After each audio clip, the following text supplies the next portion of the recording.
Hello everyone. आज के इस सेशन में हम साइंस एंड टेक्नोलॉजी को कवर करने वाले हैं। साइंस एंड टेक्नोलॉजी एक ऐसा टॉपिक होता है, ऐसा सब्जेक्ट होता है जहाँ से हर एग्ज़ाम में क्वेश्चन बनते हैं, चाहे वो यूपीएससी का एग्ज़ाम हो, चाहे वो स्टेट पीसीएस का एग्ज़ाम हो, चाहे वो स्टेट लेवल का कोई एग्ज़ाम हो। हर एग्ज़ाम के लिए इंपॉर्टेंट होता है। और आज जो मैं साइंस एंड टेक्नोलॉजी कवर करने वाली हूँ वो बिल्कुल करंट अफेयर का है, यानी अपडेटेड है। ये आने वाले सभी एग्ज़ाम के लिए यूज़फुल होगा। तो चलिए शुरू करते हैं। और जहाँ तक सवाल है करंट अफेयर का, तो अगर आप ईपीएफओ के कैंडिडेट हैं तो करंट अफेयर आपको सिर्फ जनवरी 2020 से अप्रैल 2021 तक के करंट अफेयर ही आपको पढ़ने होंगे। इससे ज़्यादा आपको अब करंट अफेयर पढ़ने की ज़रूरत नहीं है, क्योंकि आपकी जो वैकेंसी थी ईपीएफओ की वो 2020 की थी। तो इससे ज़्यादा करंट अफेयर आपसे नहीं पूछा जाएगा। और इतने करंट अफेयर जितना ज़रूरी है आप लोगों को, उतना मैं कवर कर चुकी हूँ, जिसके लिंक आपको डिस्क्रिप्शन में मिल जाएंगे। ऐसा कोई टॉपिक नहीं है जो कि मेरी नज़रों से बचा हुआ है ईपीएफओ एग्जामिनेशन के लिए। रीजनिंग और मैथ को छोड़ करके मैंने सारी चीज़ों को कवर कर दिया है। डिस्क्रिप्शन में आपको उनके लिंक मिल जाएंगी करंट अफेयर के। तो चलिए शुरू करते हैं। अब तटीय गश्ती पोत सजग। 29 मई 2021 को प्रधानमंत्री नरेंद्र मोदी के आत्मनिर्भर भारत दृष्टिकोण के अनुरूप राष्ट्रीय सुरक्षा सलाहकार अजीत डोभाल ने अब तटीय गश्ती पोत यानी ओपीवी सजग को भारतीय तटरक्षक में शामिल कर इसे राष्ट्र को समर्पित किया है। सजग का निर्माण मेसर्स गोवा शिपयार्ड लिमिटेड द्वारा अत्याधुनिक मशीनरी, नवीनतम तकनीक, सेंसर और उपकरणों के साथ समुद्री सशस्त्र बलों के लिए स्वदेशी रूप से किया गया है। देश के भीतर निजी शिपयार्डों समेत विभिन्न शिपयार्डों में सरकार के मेक इन इंडिया दृष्टिकोण के अनुरूप भारतीय तटरक्षक यानी आईसीजी जहाज़ों का निर्माण किया जा रहा है।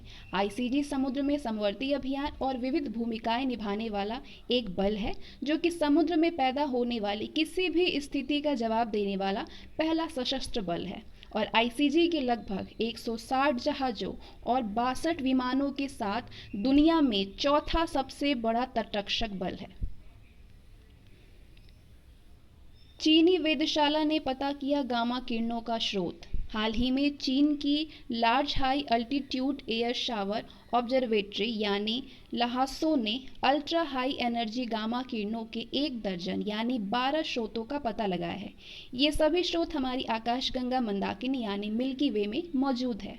उल्लेखनीय है कि LHAASO यानी ल्हासो चीन के सिचुआन प्रांत के दाओचिंग में स्थित एक गामा किरण और ब्रह्मांडीय किरण वेधशाला है। Oxygen plant on wheels. 20 मई 2021 को vice admiral AB Singh, flag officer commanding in chief पूर्वी नौसेना कमान यानी ENC ने मोबाइल ऑक्सीजन उत्पादन संयंत्रों यानी ऑक्सीजन जनरेटर प्लांट का उद्घाटन किया है।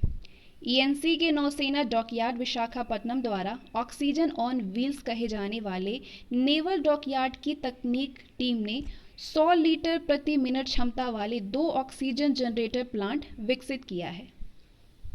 नौसेना द्वारा विकसित ट्रेलरों पर लगे ऑक्सीजन संयंत्रों को आसानी से दूर दराज के अस्पतालों में ले जाया जा सकता है। आगे बढ़ते हैं। INS राजपूत हुआ सेवा मुक्त।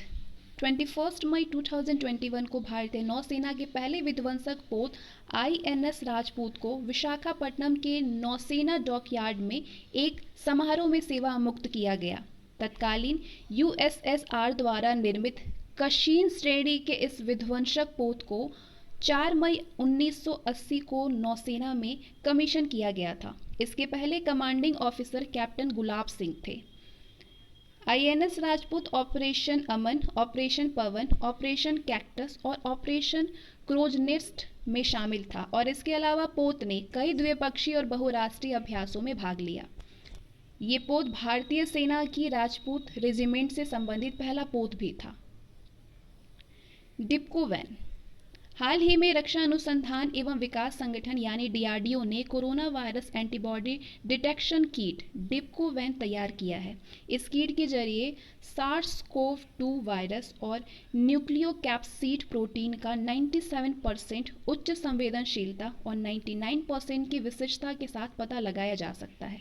अप्रैल 2021 में किट को Indian council of medical research यानी ICMR ने मान्यता दी थी और मई में इसे drugs controller general of India से भी मंजूरी मिल गई। इस किट को डीआरडीओ द्वारा दिल्ली की वैनगार्ड डायग्नोस्टिक्स प्राइवेट लिमिटेड के सहयोग से विकसित किया गया है। कोविड रोधी 2DG दवा जारी की। 17 मई 2021 को रक्षा मंत्री राजनाथ सिंह और केंद्रीय स्वास्थ्य एवं कल्याण मंत्री डॉक्टर हर्षवर्धन ने संयुक्त रूप से डीआरडीओ भवन में नई कोविड दवा 2DG को जारी किया। गौरतलब है कि 8 मई 2021 को drugs controller general of India ने कोरोना के खिलाफ जंग के लिए इस दवा के आपात इस्तेमाल की मंजूरी दी थी। रक्षा अनुसंधान और विकास संगठन यानी डीआरडीओ की एक प्रयोगशाला institute of nuclear medicine and allied sciences यानी INMAS द्वारा डॉक्टर रेड्डीज लेबोरेटरीज यानी DRL हैदराबाद के सहयोग से 2-डिऑक्सी डी ग्लूकोज यानी 2DG दवा को कोविड-19 रोधी चिकित्सा अनुप्रयोग के लिए विकसित किया गया। 2DG दवा जो है ये वायरस से संक्रमित कोशिका में जमा हो जाती है और वायरस की वृद्धि को रोकती है। साथ ही ये मरीज की ऑक्सीजन पर निर्भरता को भी कम करती है। ये दवा पाउडर के रूप में पैकेट में आती है, जो कि इसे मरीज को पानी में घोल करके पीना होता है। भारतीय रेलवे ने 6000 रेलवे स्टेशनों पर वाईफाई शुरू किया। 15 मई 2021 को हजारीबाग रेलवे स्टेशन पर वाईफाई शुरू होने के साथ भारतीय रेलवे ने 6000 रेलवे स्टेशनों पर वाईफाई लगाने का काम पूरा कर लिया है। भारतीय रेलवे ने स्टेशनों पर वाईफाई सुविधा देने का अपना सफर जनवरी 2016 में शुरू किया था। इसके तहत मुंबई रेलवे स्टेशन पर सबसे पहले वाईफाई की सुविधा दी गई थी। रेलवे स्टेशन पर वाईफाई की सुविधा भारत सरकार के महत्वाकांक्षी डिजिटल इंडिया कार्यक्रम के उद्देश्यों को पूरा करती है। सुपर कंप्यूटर सिमोग्र, क्या नाम है? सिमोग्र। 16 मई 2021 को ईरान ने सिमोर्ग नामक अपना सुपर कंप्यूटर लॉन्च किया है। ये सुपर कंप्यूटर ईरान के पिछले सुपर कंप्यूटरों से 100 गुना अधिक शक्तिशाली है।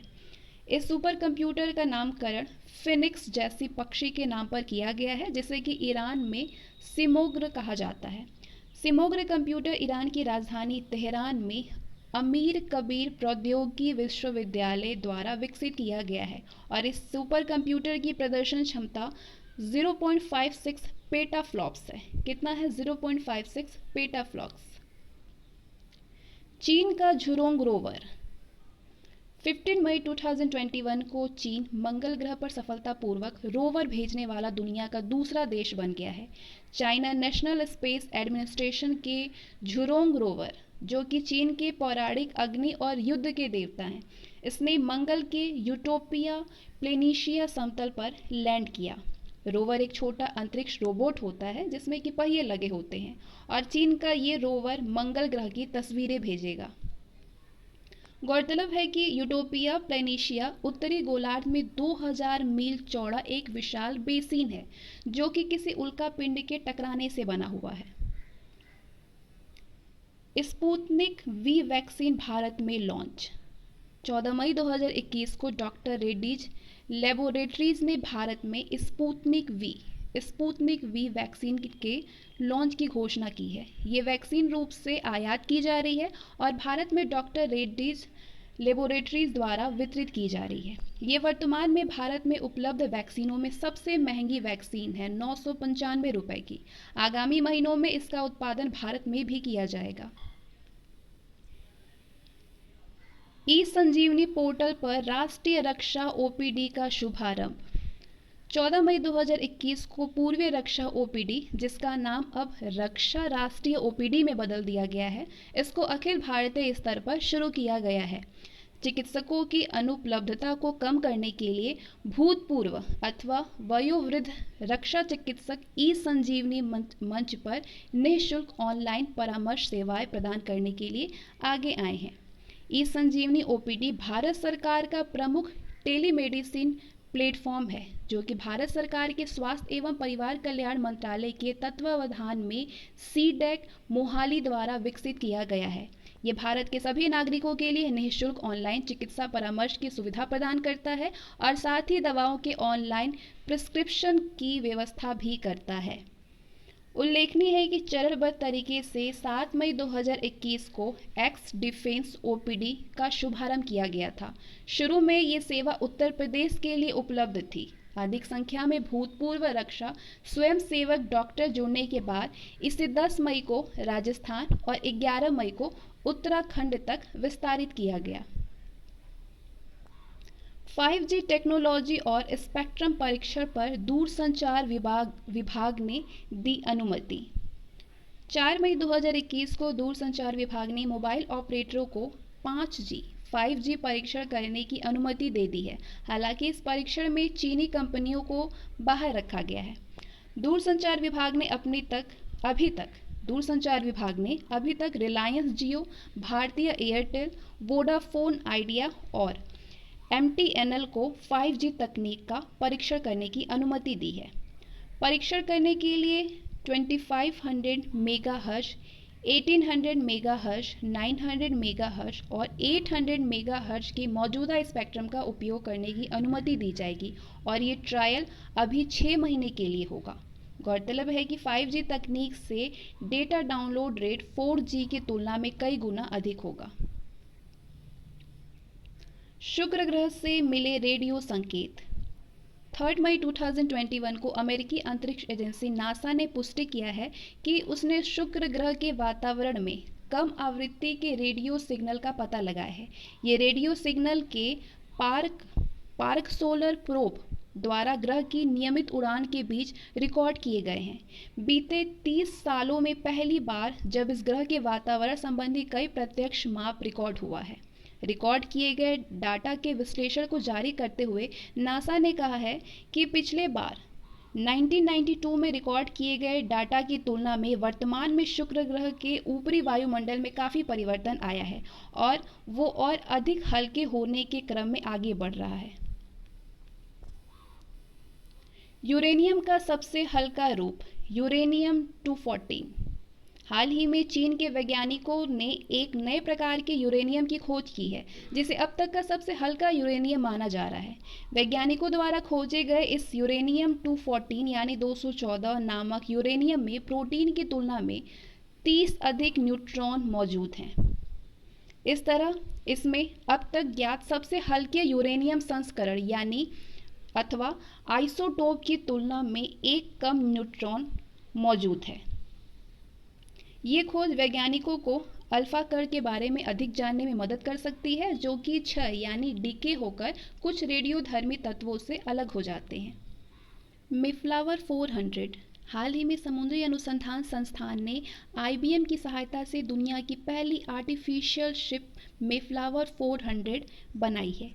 ये एक 15 मीटर लंबी पहली मानव रहित शिप है। ये शिप जलीय स्तनधारियों का अध्ययन, पानी में प्लास्टिक का विश्लेषण और समुद्री प्रदूषण का अध्ययन करेगी।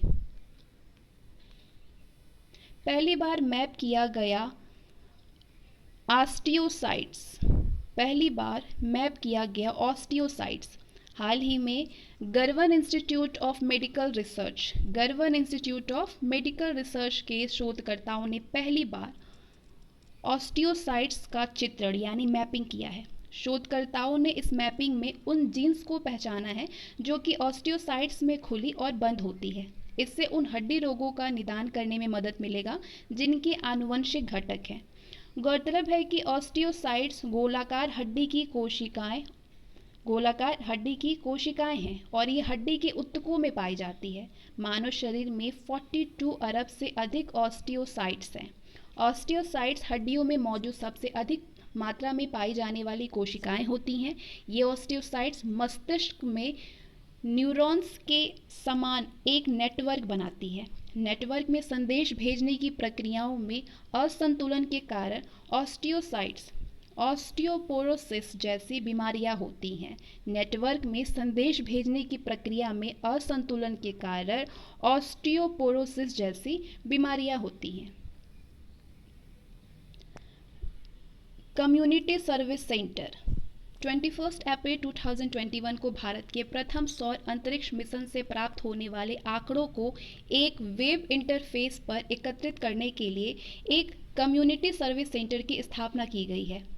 Aditya Aditya L1 support cell यानी AL1SC के नाम से तैयार किया गया ये सर्विस सेंटर भारतीय अंतरिक्ष अनुसंधान संगठन यानी इसरो और भारत सरकार के विज्ञान तथा प्रौद्योगिकी विभाग के अंतर्गत स्वायत्त संस्था Aryabhatta research institute of observation science यानी ARIES का संयुक्त प्रयास है। इस केंद्र का उपयोग मुख्यतः अतिथि पर्यवेक्षकों द्वारा वैज्ञानिक आंकड़ों के विश्लेषण और विज्ञान पर्यवेक्षण प्रस्ताव तैयार करने के लिए किया जाएगा। आदित्य L1 सपोर्ट सेल की स्थापना ARIES के उत्तराखंड स्थित हल्द्वानी परिसर में की गई है।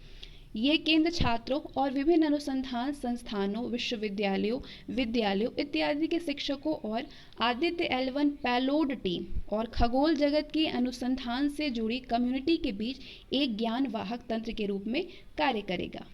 इस केंद्र को विश्व की अन्य वेधशालाओं से भी जोड़ा जाएगा, जो सौर मिशन से जुड़े आंकड़ों को भारत सहित अन्य देशों को उपलब्ध कराएगा। कोविरैप प्रौद्योगिकी 21 अप्रैल 2021 को भारतीय प्रौद्योगिकी संस्थान यानी IIT खड़गपुर ने अपने स्वास्थ्य देखभाल उत्पाद कोविरैप को व्यावसायिक आधार पर लॉन्च कर दिया है। इस उत्पाद को अनुसंधानकर्ता प्रोफेसर सुमन चक्रवर्ती, डॉक्टर अरिंदम मंडल और उनके समूह ने विकसित किया। इसके व्यावसायिक उत्पादन के लिए rapid diagnostic group of companies Bharat और ब्रोमेटन होल्डिंग LLC अमेरिका को लाइसेंस दिया है। कोविरैप कोविड-19 वायरस का पता लगाने के लिए एक नैदानिक तकनीक है जो कि इन्फ्लुएंजा, डेंगू, मलेरिया, तपेदिक और जापानी एन्सेफलाइटिस के परीक्षण में सक्षम है। इसके अतिरिक्त अन्य वायरस जनित रोगों के परीक्षण में इस तकनीक का उपयोग किया जा सकता है।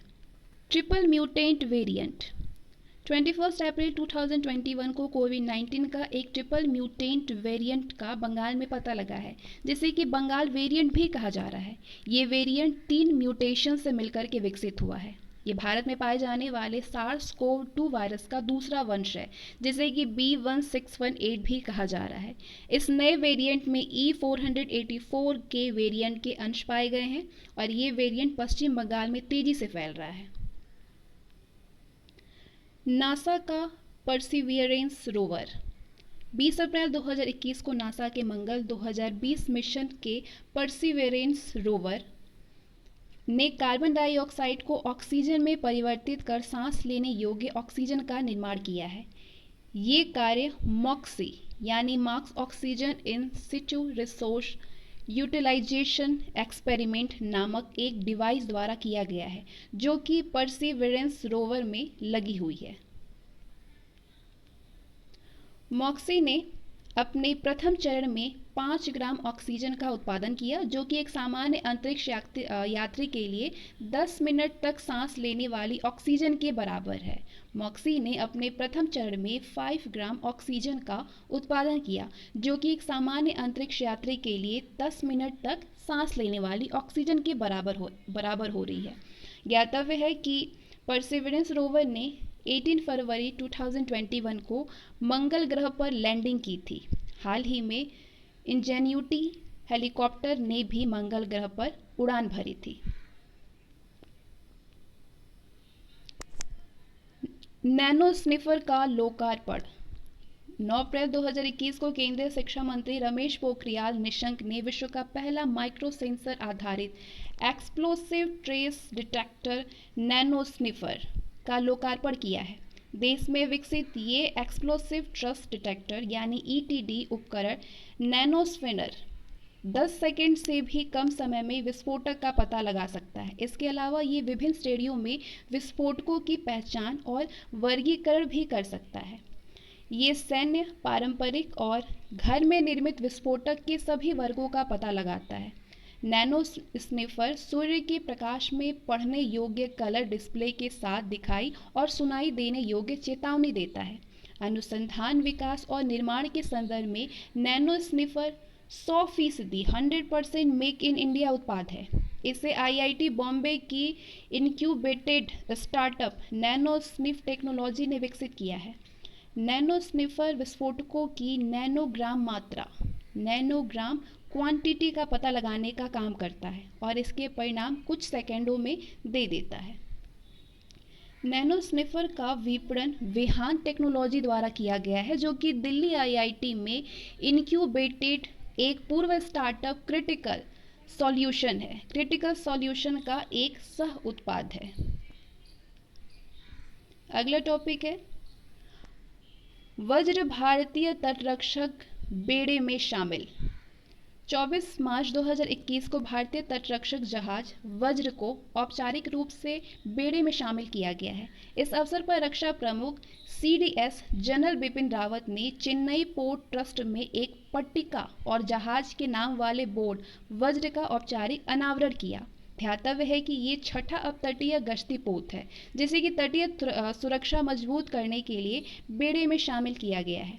इस जहाज का निर्माण Larsen and Toubro ship building limited ने किया। रक्षा मंत्रालय एवं भारत डायनोमिक्स लिमिटेड के बीच करार। 19 मार्च 2021 को रक्षा मंत्रालय की अधिग्रहण विंग ने भारतीय सेना को मिलान 2T anti tank guided missile यानी ATGM की आपूर्ति के लिए रक्षा क्षेत्र के सार्वजनिक उपक्रम DPSU भारत डायनोमिक्स लिमिटेड यानी BDL के साथ एक अनुबंध पर हस्ताक्षर किए हैं और ये अनुबंध का रिपीट ऑर्डर है, जिस पर कि BDL के साथ 8 मार्च 2016 को हस्ताक्षर किए गए थे। इस अनुबंध के तहत भारत डायनामिक्स लिमिटेड भारतीय सेना को ₹1188 करोड़ की लागत से तैयार 4916 मिलान 2T anti tank guided missile की आपूर्ति करेगा। मिलान 2T 1850 मीटर की सीमा के साथ एक टेंडम वारहेड ATGM है, जिसे कि BDL ने MBDA मिसाइल सिस्टम फ्रांस से लाइसेंस के तहत उत्पादित किया है। इन मिसाइलों को जमीन से और साथ ही वाहन आधारित लॉन्चर से दागा जा सकता है और आक्रामक एवं रक्षात्मक दोनों कार्यों के लिए एंटी टैंक रोल में तैनात किया जा सकता है। हथियारों के आयात और निर्यात पर सिप्री रिपोर्ट 2021।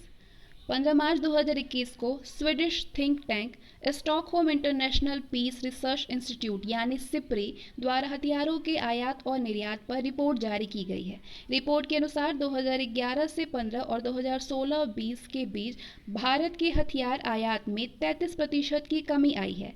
फिर भी भारत सऊदी अरब के बाद दूसरा सबसे बड़ा हथियार आयातक देश बना हुआ है। वर्ष 2011-15 में अमेरिका भारत को हथियार आपूर्ति करने वाला दूसरा सबसे बड़ा देश था, लेकिन 2016 से 20 में अमेरिका से भारत का हथियारों का आयात पिछले 5 सालों की अवधि की तुलना में 46% कम हुआ है, जिसके परिणाम स्वरूप 2016 से 20 में अमेरिका भारत के लिए चौथा सबसे बड़ा हथियार आपूर्तिकर्ता बन गया है। वर्ष 2016 से 20 में भारत के लिए फ्रांस और इजराइल क्रमशः दूसरे और तीसरे, फ्रांस दूसरे और इजराइल तीसरा सबसे बड़ा हथियार आपूर्तिकर्ता देश था। सिप्री के अनुसार 2016 से 20 के दौरान भारत के पास वैश्विक हथियारों के निर्यात में 0.2% की हिस्सेदारी थी, जिससे ये देश जो है वो दुनिया का प्रमुख हथियारों का 24वां सबसे बड़ा निर्यातक बन गया। सबमरीन INS करंज 10 मार्च 2021 को स्कॉर्पियन क्लास की सबमरीन INS करंज इंडियन नेवी के बेड़े में शामिल हो गई। मुंबई के नेवल डॉकयार्ड में एक कार्यक्रम के दौरान INS करंज को शामिल किया गया। इस सबमरीन की खासियत ये है कि दुश्मन के इलाके में होने के बावजूद उन्हें इसकी भनक तक नहीं लगेगी। ये सबमरीन मिसाइल टॉर्पीडो से लैस है।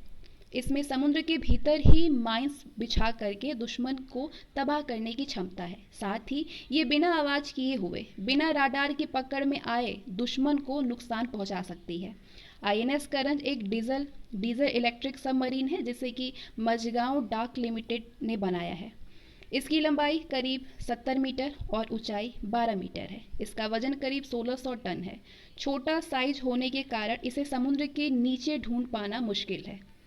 गौरतलब है कि INS करंज नाम के हर अक्षर का एक मतलब है, यानी K से किलर इंस्टिंक्ट्स, A से आत्मनिर्भर भारत, R से रेडी, A से अग्रेसिव, N से निम्बल एंड J से जोश। Global bio India 2021। 1 से 3 मार्च 2021 तक नई दिल्ली में ग्लोबल बायो इंडिया 2021 के दूसरे संस्करण का आयोजन किया गया। इस 3 दिवसीय कार्यक्रम का उद्घाटन केंद्रीय विज्ञान और प्रौद्योगिकी, पृथ्वी विज्ञान और स्वास्थ्य एवं परिवार कल्याण मंत्री डॉक्टर हर्षवर्धन के द्वारा वर्चुअली रूप से किया गया। इस अवसर पर केंद्रीय मंत्री ने नेशनल बायोटेक स्ट्रेटजी का अनावरण और ग्लोबल बायो इंडिया की आभासी प्रदर्शनी का भी उद्घाटन किया। ग्लोबल बायो इंडिया 2021 का विषय है bio sciences to bio economy. Tagline के साथ ट्रांसफॉर्मिंग लाइव्स था।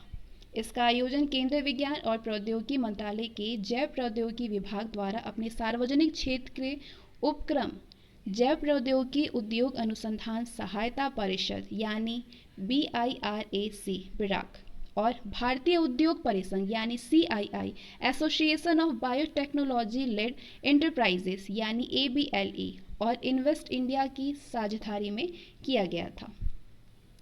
इस आयोजन का उद्देश्य राष्ट्रीय के साथ साथ अंतर्राष्ट्रीय स्तर पर भारत के जैव प्रौद्योगिकी क्षेत्र की ताकत और अवसरों का प्रदर्शन करना था। गौरतलब है कि भारत सरकार का 2025 तक 150 बिलियन अमेरिकी डॉलर की बायो इकोनॉमी का निर्माण करने का लक्ष्य है। भारत फिलीपींस रक्षा समझौता। भारत ने 2 मार्च 2021 को फिलीपींस के साथ ब्रह्मोस मिसाइल समेत अन्य रक्षा उपकरणों की आपूर्ति के लिए समझौता किया है।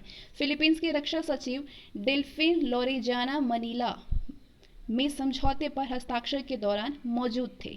फिलीपींस के रक्षा अंडर सेक्रेटरी रायमुंडे एलिफेंटे और फिलीपींस में भारत के राजदूत शंभू एस कुमारन ने रक्षा सामग्री और उपकरणों की खरीद के लिए क्रियान्वयन व्यवस्था पर हस्ताक्षर किए। गौरतलब है कि ब्रह्मोस भारत और रूस के द्वारा विकसित की गई अब तक की सबसे आधुनिक प्रक्षेपास्त्र प्रणाली है। PSLV के 53वें मिशन का सफल प्रमोशन। 28 फरवरी 2021 को PSLV के 15th मिशन के रूप में भारतीय रॉकेट PSLV C-51 का सतीश धवन अंतरिक्ष केंद्र श्रीहरिकोटा से मुख्य उपग्रह के रूप में ब्राजील के अमेजोनिया फर्स्ट और 18 सहयात्री उपग्रहों का सफल प्रमोशन किया गया। PSLV C-51 अथवा अमेजोनिया फर्स्ट अंतरिक्ष विभाग के अधीन भारत सरकार की कंपनी एंसिल का प्रथम समर्पित वाणिज्यिक मिशन है। स्पेस फ्लाइट इनकॉर्पोरेशन USA के साथ वाणिज्यिक व्यवस्था के तहत एंसिल जो है वो इस मिशन पर कार्यरत है। 18 सहयात्री उपग्रहों में इन स्पेस जिसमें कि 3 भारतीय शैक्षिक संस्थानों के संकाय से 3 यूनिटीसैट और अंतरिक्ष किड्स इंडिया से 1 सतीश धवन सैट और एंसिल से 14 उपग्रह शामिल हैं। मंगल ग्रह पर सफलतापूर्वक उतरा नासा का रोवर। 18 मई 2021 को अमेरिकी अंतरिक्ष एजेंसी नासा ने मार्स परसिविरेंस रोवर को मंगल ग्रह के जेजरो क्रेटर में सफलतापूर्वक लैंड कराया। इस रोवर को मंगल ग्रह पर भेजने का उद्देश्य वहां प्राचीन जीवन का पता लगाना है। इस रोवर के साथ ही अमेरिका मंगल ग्रह पर सबसे ज़्यादा रोवर भेजने वाला दुनिया का पहला देश बन गया है। इस रोवर की सफलतापूर्वक लैंडिंग में मिशन के गाइडेंस, नेविगेशन और कंट्रोल ऑपरेशन का नेतृत्व भारतीय मूल की स्वाति मोहन ने किया था। UAE के होप का मंगल की कक्षा में सफलतापूर्वक प्रवेश। हाल ही में संयुक्त अरब अमीरात यानी UAE का अंतरिक्ष यान होप मंगल ग्रह के आसपास की कक्षा में प्रवेश कर गया। इस तरह UAE संयुक्त राज्य अमेरिका, सोवियत संघ, यूरोप और भारत के बाद अंतरिक्ष यान को मंगल की कक्षा में लॉन्च करने वाला 5वां देश बन गया है। कक्षा में अंतरिक्ष यान के सफल प्रक्षेपण के साथ UAE के वैज्ञानिक अब ग्रह के वायुमंडल का अध्ययन कर सकते हैं। नया अंतर सरकारी संगठन SKAO लॉन्च। 4 फरवरी 2021 को एक नया अंतर सरकारी संगठन स्क्वायर किलोमीटर एरो ऑब्जर्वेटर SKAO का फुल फॉर्म होगा स्क्वायर किलोमीटर एरे ऑब्जर्वेटरी, ये लॉन्च किया गया है 4 फरवरी 2021 को। इसका मुख्यालय यूनाइटेड किंगडम में स्थापित किया गया है। ये रेडियो खगोल विज्ञान के लिए समर्पित दुनिया का दूसरा अंतर सरकारी संगठन है। इस स्क्वायर किलोमीटर एरो ऑब्जर्वेटरी को 5 दशकों से अधिक समय तक संचालित करने के लिए डिज़ाइन किया गया है।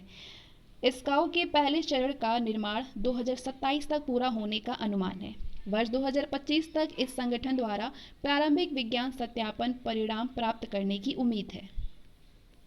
वर्तमान में लगभग 16 देश सरकार या राष्ट्रीय समन्वय स्तर पर या फिर पर्यवेक्षकों के तौर पर 16 देश इस परियोजना का हिस्सा है, जिनमें कि भारत, चीन, Australia, Canada, Italy, New Zealand, Sweden, दक्षिण Africa, Britain, Netherlands, Japan, Germany, France, दक्षिण कोरिया, पुर्तगाल, स्विट्जरलैंड और स्पेन शामिल हैं। इस संगठन का लक्ष्य 2 रेडियो टेलीस्कोप नेटवर्क का निर्माण और संचालन करना है, जो कि अब तक की कल्पना में सबसे बड़े और सबसे जटिल नेटवर्क होंगे। 156 रक्षा उपकरणों के निर्यात को मिली मंजूरी। 4 फरवरी 2021 को केंद्र सरकार ने आर्टिलरी गन, स्वदेशी लाइट कॉम्बैट एयरक्राफ्ट, टैंकों और मिसाइलों, विस्फोटक, टैंक रोधी खानों एवं अन्य रक्षा उपकरणों के निर्यात के लिए अपनी मंजूरी दे दी है। सरकार द्वारा टोटल 156 रक्षा उपकरणों के निर्यात के लिए ये मंजूरी दी गई है, ताकि मित्र देशों में भारतीय हथियारों के निर्यात को बढ़ावा दिया जा सके।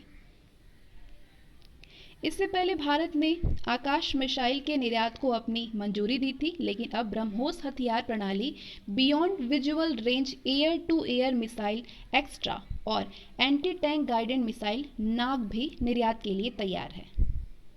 बंगलुरु में 13वें एरो इंडिया 2021 शो का आयोजन 3 से 5 फरवरी 2021 तक बंगलुरु में एयरफोर्स स्टेशन येलहंका में रक्षा मंत्री राजनाथ सिंह और रक्षा प्रमुख विपिन रावत की मौजूदगी में 13वें एरो इंडिया 2021 शो का आयोजन किया गया। इस शो की थीम थी a runway to a billion opportunities. इस एरो इंडिया में 55 से अधिक देशों के अधिकारी, सर्विस चीफ, प्रतिनिधि, रक्षा मंत्री और 80 विदेशी कंपनी समेत 540 एग्जीबिटर्स ने भाग लिया। वहीं HL के साथ 83 नए स्वदेशी लाइट कॉम्बैट एयरक्राफ्ट का कॉन्ट्रैक्ट भी हुआ। गौरतलब है कि रक्षा मंत्रालय का ये एरो इंडिया शो 2 साल में एक बार होता है। ये एशिया का सबसे बड़ा एयर शो है। इसमें एविएशन सेक्टर की मैन्युफैक्चरिंग कंपनी से लेकर के भारत की एयरफोर्स सहित दुनिया के कई देशों की एयरफोर्स के प्रतिनिधि भी शामिल होते हैं। एरो इंडिया शो की शुरुआत 1996 में हुई थी। दूसरी लाइट कॉम्बैट एयरक्राफ्ट उत्पादन लाइन का उद्घाटन 2 फरवरी 2021 को केंद्रीय रक्षा मंत्री राजनाथ सिंह ने हिंदुस्तान एरोनॉटिक्स लिमिटेड की दूसरी लाइट कॉम्बैट एयरक्राफ्ट उत्पादन लाइन का उद्घाटन किया। ये नई सुविधा हिंदुस्तान एरोनॉटिक्स लिमिटेड को 16 LCA का सालाना उत्पादन करने में मदद करेगी और पूरे देश में 5000 प्राथमिक और माध्यमिक नौकरियां पैदा करने में भी सहायक होगी। गौरतलब है कि 13 जनवरी 2021 को प्रधानमंत्री मोदी की अध्यक्षता में कैबिनेट समिति CCS ने स्वदेशी रक्षा खरीद के लिए बड़े पैमाने पर समझौते को अपनी मंजूरी दी थी। सागर अन्वेषिका तटीय अनुसंधान पोत राष्ट्र को समर्पित 9 जनवरी 2021 को केंद्रीय विज्ञान और प्रौद्योगिकी और पृथ्वी विज्ञान मंत्री डॉक्टर हर्षवर्धन ने चेन्नई बंदरगाह पर सागर अन्वेषिका तटीय अनुसंधान पोत राष्ट्र को समर्पित किया। इसके साथ ही भारत उन 3 राष्ट्रों में शामिल हो गया है जिन्होंने समुद्र की गहराई में संसाधनों का पता लगाने के लिए प्रौद्योगिकियों को विकसित किया। इस पोत में उन्नत वैज्ञानिक और नवीनतम नेविगेशन है, जिससे समुद्र के भीतर 3 किलोमीटर तक डाटा संकलन किया जा सकेगा। अंटार्कटिका के लिए भारत का 40वां वैज्ञानिक अभियान शुरू 4 जनवरी 2021 को भारत ने अंटार्कटिका के लिए 40वां वैज्ञानिक अभियान शुरू हुआ था। इसके तहत 43 सदस्यों के साथ चार्टर्ड हिम श्रेणी का जहाज MV वासिली गोलोविन 7 जनवरी को गोवा से रवाना हुआ, जिसके द्वारा यात्री 30 दिनों में अंटार्कटिका पहुंचेंगे। विदित हो कि भारत ने 1981 में अपने अंटार्कटिक अभियानों की शुरुआत की थी और महाद्वीप की पहली टीम में 21 साइंटिस्ट की टीम के साथ साथ डॉक्टर एसेंट कासिम के नेतृत्व में सहायक कर्मचारी भी शामिल थे। भारत के अंटार्कटिक कार्यक्रम के तहत इस महाद्वीप में 3 स्थायी अनुसंधान बेस स्टेशन भी स्थापित किए गए हैं। वो हैं मैत्री, दक्षिण गंगोत्री और भारत, जिनमें से मैत्री और भारती अभी संचालित है। गोवा स्थित national centre for polar and ocean research यानी NCPOR पूरे भारतीय अंटार्कटिक कार्यक्रम का प्रबंधन करता है। DRDO ने मनाया 63वां स्थापना दिवस। 1 जनवरी 2021 को रक्षा अनुसंधान और विकास संगठन यानी DRDO ने अपना 63वां स्थापना दिवस मनाया। साल 1958 में DRDO की स्थापना रक्षा क्षेत्र में शोध कार्य को बढ़ाने के लिए केवल 10 प्रयोगशालाओं के साथ की गई थी। उल्लेखनीय है कि DRDO रक्षा मंत्रालय के तहत अनुसंधान और विकास शाखा है। इसका उद्देश्य आधुनिक रक्षा प्रौद्योगिकी के जरिए देश को सशक्त बनाना है। GRSE ने भारतीय नौसेना को दिया हाईटेक पोत। 1 जनवरी 2021 को रक्षा उत्पादन करने वाले कोलकाता स्थित सार्वजनिक क्षेत्र के उपक्रम garden reach ship builders and engineers ने भारतीय नौसेना को 8वें और अंतिम लाइट क्राफ्ट यूटिलिटी यानी LCU पोत की आपूर्ति की। इस उभयचर यानी पानी और जमीन दोनों में सक्षम उभयचर पोत को रणनीतिक रूप से अहम अंडमान निकोबार द्वीप समूह के पास तैनात किया जाएगा, जो कि दक्षिण चीन सागर की ओर जाने वाले अहम समुद्री रास्ते के करीब है। पोत को 216 सैनिकों के रहने के लिए डिजाइन किया गया है और इसमें 2 स्वदेशी CRN-91 तोपें लगी हैं, जो कि सैन्य अभियान के दौरान दुश्मन पर गोले दाग सकती है। LCU पोत में अत्याधुनिक प्रौद्योगिकी का इस्तेमाल किया गया है और कंपनी ने 90% स्वदेशी पुर्जों में इसका निर्माण किया है। CMS-01 उपग्रह का प्रक्षेपण। ये CMS-01 उपग्रह चर्चा में क्यों है?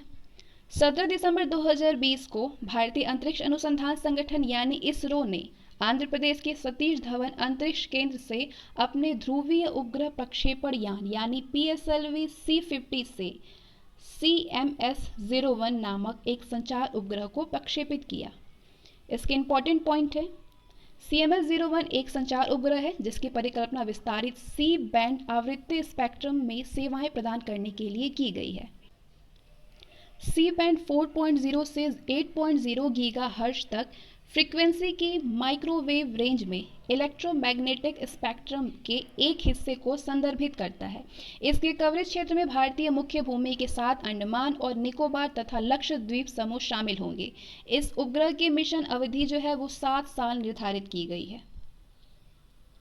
भू प्रक्षेपण उपग्रह EOS-01 ये चर्चा में क्यों है? नवंबर 2020 में भारतीय अंतरिक्ष अनुसंधान संगठन यानी इसरो ने भू प्रक्षेपण उपग्रह EOS-01 EOS यानी अर्थ ऑब्जर्वेशन सैटेलाइट इसको सफलतापूर्वक प्रमोचित किया। इंपॉर्टेंट पॉइंट्स हैं, इस अवलोकन उपग्रह का प्रक्षेपण PSLV C49 की सहायता से किया गया। इस मिशन के अंतर्गत 9 विदेशी उपग्रहों को भी प्रक्षेपित किया गया है। उल्लेखनीय है कि इन उपग्रहों को अंतरिक्ष विभाग के न्यू स्पेस इंडिया लिमिटेड यानी NSIL के साथ एक वाणिज्यिक समझौते के तहत प्रक्षेपित किया गया है। इनमें से 4 उपग्रह अमेरिका के, 4 लग्जमबर्ग और 1 लिथुआनिया का है। भारतीय छात्रों द्वारा विकसित फेमटो उपग्रह ये चर्चा में क्यों है? अक्टूबर 2020 में नासा ने करूर तमिलनाडु के 3 छात्रों के विकसित एक प्रयोगात्मक फेमटो उपग्रह फेमटो सैटेलाइट का उपकक्षीय अंतरिक्ष में प्रक्षेपण के लिए चयन किया। गौरतलब है कि उक्त भारतीय छात्रों के लिए ये एक महत्वपूर्ण उपलब्धि है, क्योंकि 50 से अधिक देशों के युवा भारतीयों द्वारा प्रस्तुत किए गए प्रोजेक्टों में से उनके मॉडल को प्रमुख रूप से चुना गया है। भारतीय छात्रों द्वारा विकसित ये उपग्रह रेनफोर्स ग्रेफीन पॉलीमर से निर्मित है। इसका आकार 3 सेंटीमीटर है और वजन 64 ग्राम है। 3 सेंटीमीटर आकार है और वजन 64 ग्राम है। पृथ्वी से बाहरी अंतरिक्ष में संकेत भेजने और उससे वापस प्राप्त करने के लिए ये उपग्रह अपनी रेडियो आवृत्ति संचार प्रणाली का उपयोग करता है। पृथ्वी से बाहरी अंतरिक्ष में संकेत भेजने और उसे वापस प्राप्त करने के लिए ये जो उपग्रह है वो अपनी रेडियो आवृत्ति संचार प्रणाली का उपयोग करता है। इस उपग्रह से जुड़े सौर सेल इसे ऊर्जा प्रदान करते हैं। इस उपग्रह में संबंध फोटोग्राफिक फिल्म रॉकेट के अंदर कॉस्मिक विकिरण को अवशोषित कर उसका मापन करेगी। ये उपग्रह सूक्ष्म गुरुत्वाकर्षण माइक्रोग्रेविटी में रेनफोर्स ग्रेफीन पॉलीमर के प्रभाव का अध्ययन करेगा। वैश्विक स्वास्थ्य अनुमान 2019 ये चर्चा में क्यों है? दिसंबर 2020 में विश्व स्वास्थ्य संगठन यानी वर्ल्ड हेल्थ ऑर्गेनाइजेशन WHO ने वैश्विक स्वास्थ्य अनुमान यानी ग्लोबल हेल्थ एस्टिमेट्स 2019 को जारी किया। WHO का वैश्विक स्वास्थ्य अनुमान दुनिया के सभी क्षेत्रों में बीमारियों और चोटों के कारण होने वाली मौतों और स्वास्थ्य की हानि का व्यापक व तुलनात्मक मूल्यांकन करता है। वैश्विक स्वास्थ्य अनुमान का नवीनतम आंकड़ा पिछले 2 दशक की अवधि का है। मृत्यु के शीर्ष कारण हैं इसमें हृदय रोग, आघात, चीरकालिका अवरोधी फुफ्फुस यानी क्रॉनिक ऑब्स्ट्रक्टिव पुल्मोनरी रोग, निचले श्वसन तंत्र का संक्रमण यानी लोअर रेस्पिरेटरी ट्रैक्ट इन्फेक्शन, नवजात में होने वाली पीलिया, श्वास नलिका, श्वसन और फेफड़ों का कैंसर, अल्जाइमर रोग और मनोभ्रंश यानी डेमनेशिया, डायरिया, डायबिटीज, मेल्टेस और किडनी संबंधी रोग शामिल है। मेलिटस और किडनी संबंधी रोग शामिल हैं। और गैर संचारी रोग हैं। विश्व में शीर्ष 10 में से 7 मौतें इसके कारण होती है, गैर संचारी रोग के कारण। इसके 2000 की अवधि से वर्ष 2000 की अवधि में मौजूद 10 प्रमुख कारणों में से 4 कारणों में वृद्धि हुई है। चावल फोर्टिफिकेशन ये चर्चा में क्यों है?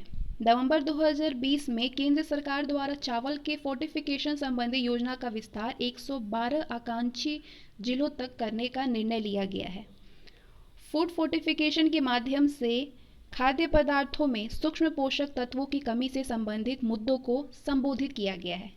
चूंकि भारत में बड़ी आबादी का मुख्य खाद्यान्न चावल है, इसी तथ्य को ध्यान में रख करके सरकार द्वारा चावल का फोर्टिफिकेशन किया जा रहा है। यहाँ ध्यान देने योग्य बात यह है कि चावल की खपत वाले देशों की आबादी में विटामिन ए की कमी, प्रोटीन और ऊर्जा आधारित कुपोषण, जन्म के समय बच्चों का कम वजन, शिशु मृत्यु दर की प्रबलता देखने को मिलती है। फोर्टिफाइड चावल हैं। फोर्टिफाइड चावल क्या है? तो चावल की फोर्टिफिकेशन में चावल को पीस करके पाउडर तैयार करके इसमें पोषक तत्वों का मिश्रण किया जाता है। इस फोर्टिफाइड चावल के मिश्रण को फिर से चावल के आकार में बदला जा सकता है, जिसे कि फोर्टिफाइड राइस कर्नेल यानी FRK कहा जाता है।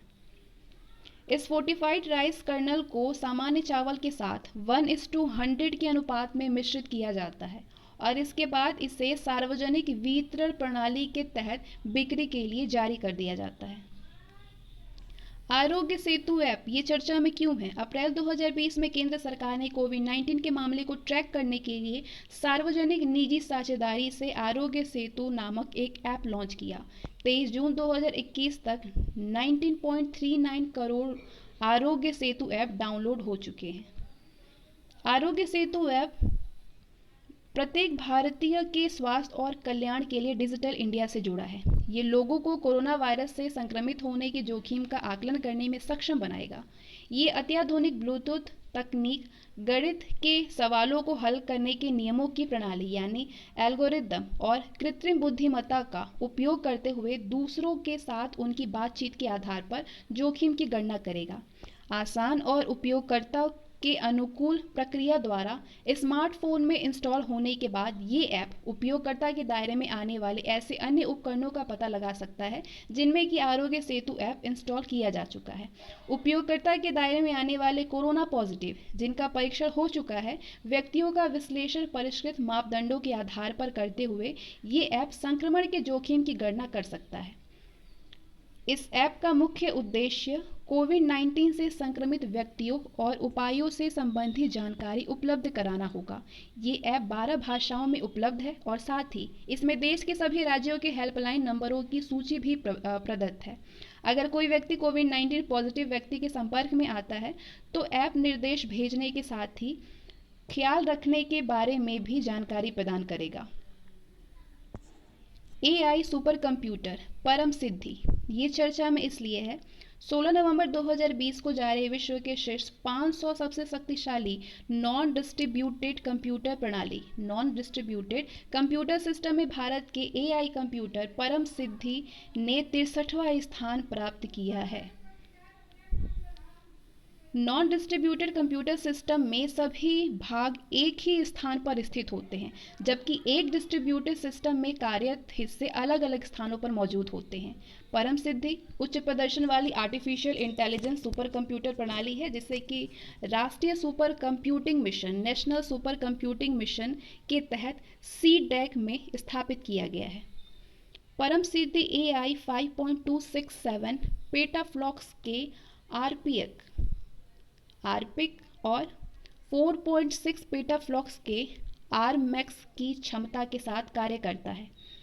परम सिद्ध सुपर कंप्यूटर CDAC द्वारा स्वदेश में विकसित HPC AI engine, software framework और क्लाउड प्लेटफॉर्म के साथ NVIDIS DGX super POD reference architecture networking यानी NVIDIA DGS super pod reference architecture networking पर आधारित है।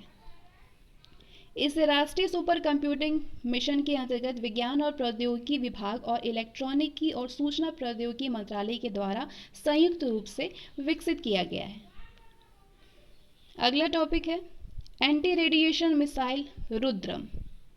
रुद्रम चर्चा में क्यों है? अक्टूबर 2020 में भारतीय वायुसेना के लिए विकसित भारत की पहली स्वदेशी एंटी रेडिएशन मिसाइल रुद्रम का भारत के पूर्वी तट से सुखोई 30 MKI लड़ाकू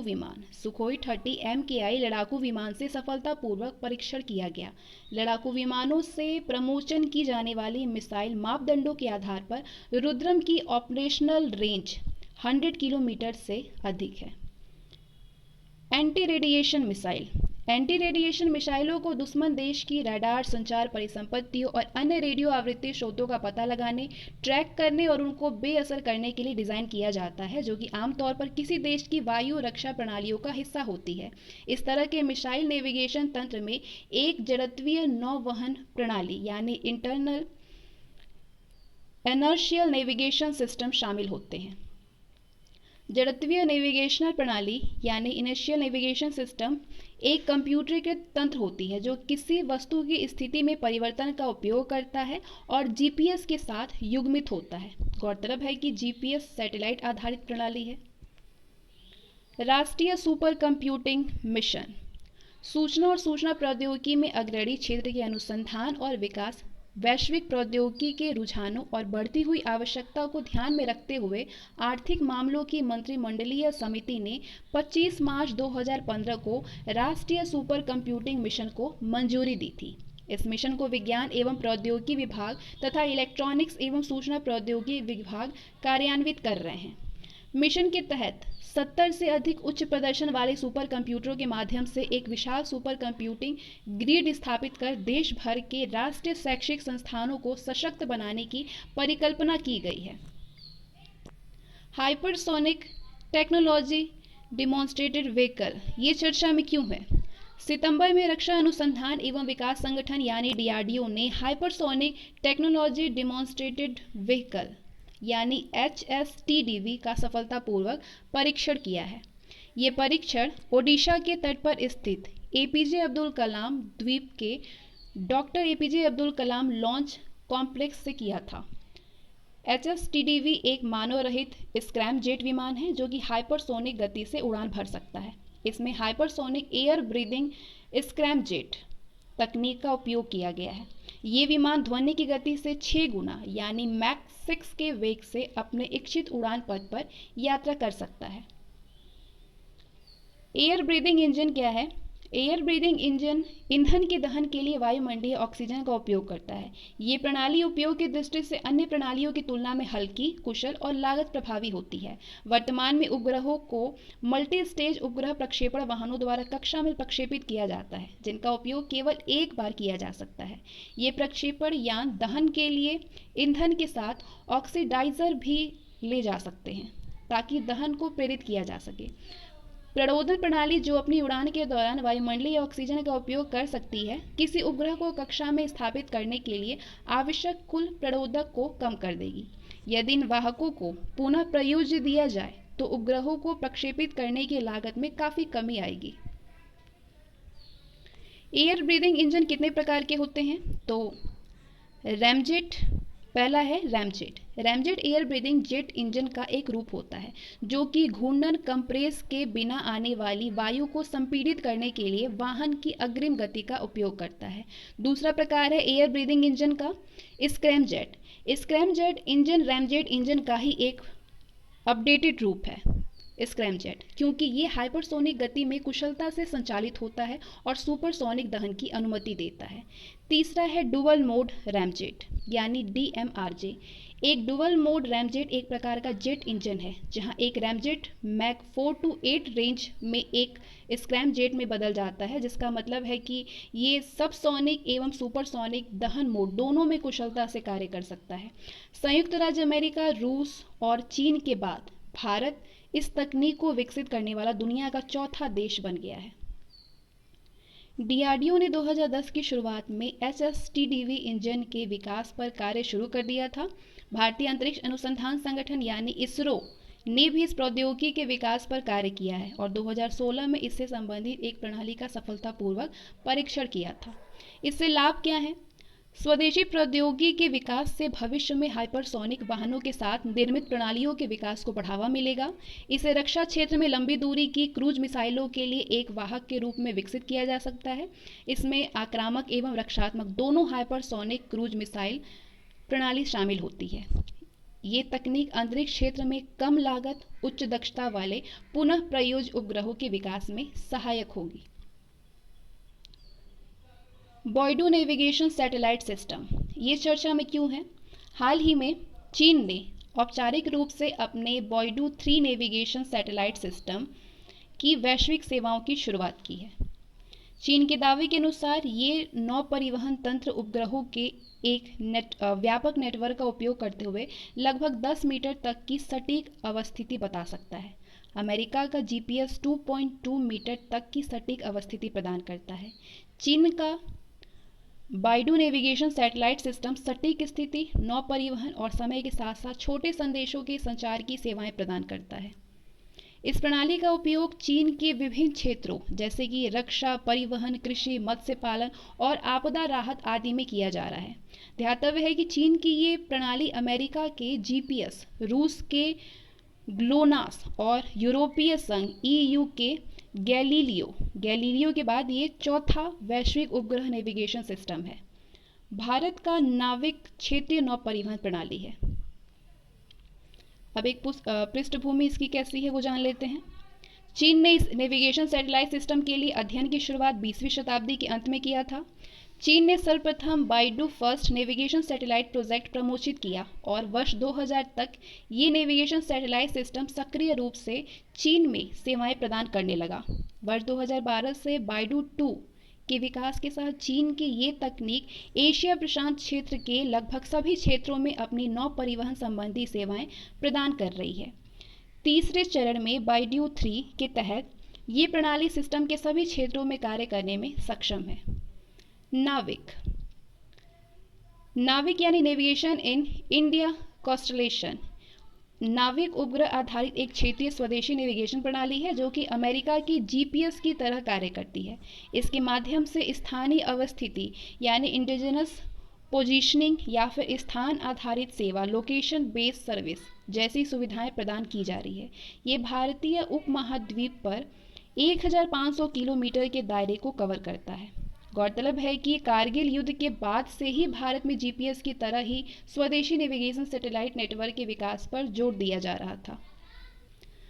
क्वांटम उपग्रह आधारित संचार प्रणाली, ये चर्चा में क्यों है? जून 2020 में चीनी वैज्ञानिकों ने मिसियस क्वांटम उपग्रह का प्रयोग कर विश्व में पहली बार लंबी दूरी के बीच क्वांटम क्रिप्टोग्राफी को सफलतापूर्वक स्थापित किया, जो कि क्वांटम इंटेंगलमेंट पर आधारित है। इंपॉर्टेंट पॉइंट्स हैं। पान जियान वी जिन्हें चीन में क्वांटम तकनीक का पिता माना जाता है, इनके नेतृत्व में वैज्ञानिकों की टीम ने क्वांटम तकनीक की दिशा में कई सफलताएं प्राप्त की है। क्वांटम एंटेंगलमेंट एक भौतिक घटना है। ये घटना तब तक होती है जब कणों के युग्म या कणों के समूह इस तरह से उत्पन्न होते हैं या फिर आपस में मिलते हैं कि प्रत्येक कण की क्वांटम अवस्था को स्वतंत्र रूप से दूसरे कण की अवस्था के रूप में वर्णित नहीं किया जा सकता है। मिसियस उपग्रह के माध्यम से मूल ग्राउंड स्टेशन जो एक दूसरे से 1200 किलोमीटर की दूरी पर स्थित थे, इसके मध्य अटेंगलमेंट क्वांटम क्रिप्टोग्राफी को सफलतापूर्वक स्थापित किया गया है। मिसियस क्वांटम उपग्रह फोटॉन स्रोत के रूप में कार्य करता है। मिसियस क्वांटम उपग्रह फोटॉन स्रोत के रूप में कार्य करता है। अटेंगलमेंट फोटॉन आपस में संबंधित हल्के कण होते हैं जिनके गुण एक दूसरे से संबंधित होते हैं। यदि किसी एक फोटॉन में परिवर्तन होता है तो इसका प्रभाव दूसरे फोटॉन पर भी होता है। मिसियस विश्व का प्रथम क्वांटम संचार उपग्रह है जिसे कि वर्ष 2016 में प्रमोचित किया गया था। उपग्रह का नाम प्राचीन चीनी दार्शनिक मोजी के नाम पर रखा गया है। इस उपग्रह का नाम प्राचीन चीनी दार्शनिक मोजी के नाम पर रखा गया है। क्वांटम संचार के बारे में कुछ जान लेते हैं। क्वांटम संचार अथवा क्वांटम क्रिप्टोग्राफी या फिर क्वांटम कुंजी वितरण बोलते हैं, क्वांटम की डिस्ट्रीब्यूटेड, ये संचार अथवा डेटा विनिमय का सबसे सुरक्षित तरीका होता है जो इसके लिए सममित कूटबद्ध कुंजी यानी सिमेट्रिक इनकोडेड की वितरण को सुनिश्चित करता है। इसमें संचार के लिए फोटॉन जो कि क्वांटम कण है इसका प्रयोग किया जाता है। अब तक ऑप्टिकल आधारित क्वांटम कुंजी वितरण का उपयोग कर केवल 100 किलोमीटर तक ही सुरक्षित संचार स्थापित किया गया है। हालांकि रिपीटर के प्रयोग से क्वांटम दूर संचार की लंबाई बढ़ाई जा सकती है। उदाहरण के लिए विश्व में पहली क्वांटम गोपनीय दूरसंचार लाइन बीजिंग से शंघाई की लंबाई 2000 किलोमीटर है जिसमें कि 32 रिपीटरों का प्रयोग किया गया है। रिपीटर एक इलेक्ट्रॉनिक उपकरण होती है जो कि संकेत प्राप्त करता है और इसे आगे पहुंचाता है। ट्रांसमीटरों का विस्तार करने के लिए रिपीटर का उपयोग किया जाता है ताकि सिग्नल लंबी दूरी को कवर कर सके। और इसके साथ ही आज का सेशन और हमारा साइंस एंड टेक्नोलॉजी जो है वो कवर होता है 2021 की। मिलते हैं नेक्स्ट सेशन में।